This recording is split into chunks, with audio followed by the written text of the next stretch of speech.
Hi there, it's Mindo Dave with a long overdue edition of Everyday Tech. If you don't know, my day job is being an Airbnb host, and part of that job means keeping things up to date. One of the first things I did when I bought this building 10 years ago was put in this tile floor, which is actually vinyl stick-on tile. When I did this, I didn't really know what I was doing.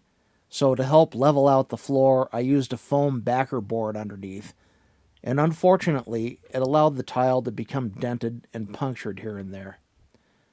So finally, I got sick of repairing the floor and decided to put down ceramic tile, and while I was at it, I wanted to try this Ditra Underlayment product that I had heard about on another YouTube channel, for a couple of reasons, and I'll get to that in just a minute.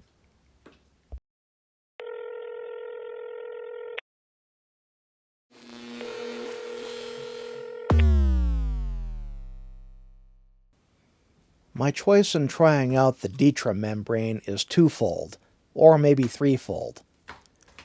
First off, I needed to replace the flooring because of the dents in the holes and the age of the vinyl in general.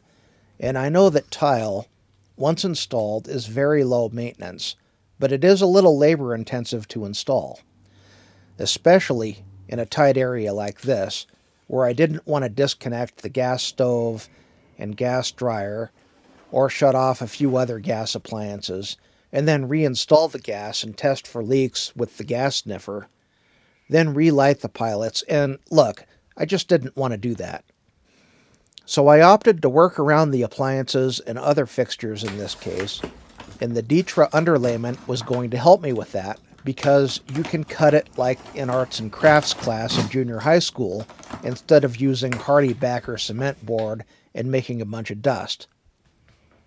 Secondfold, this would give me some experience with the product, which will come in handy in a couple of months when I build this ADU in the backyard.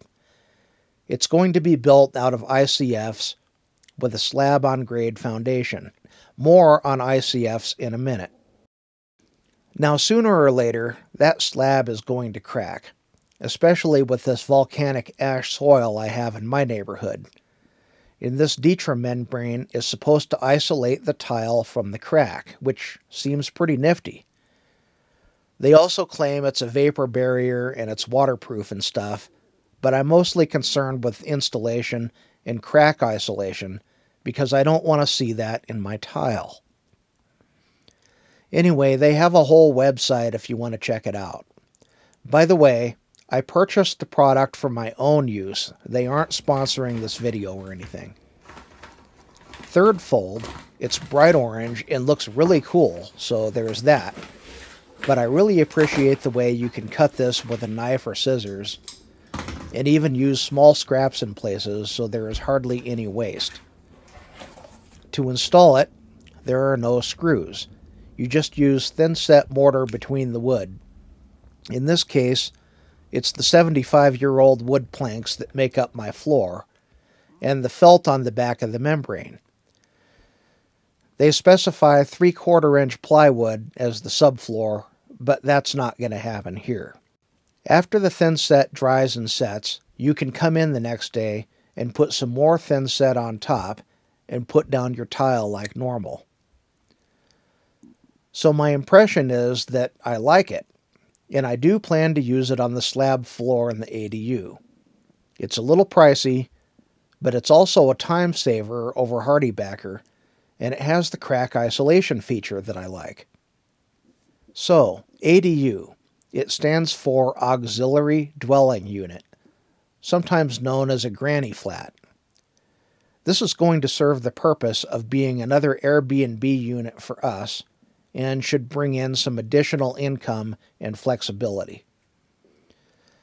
It's also going to be constructed of ICFs, or insulated concrete forms. These are foam blocks that stack up a bit like Legos and are then filled with concrete, so they're insulated on both sides and have more thermal mass and strength than standard wood frame construction.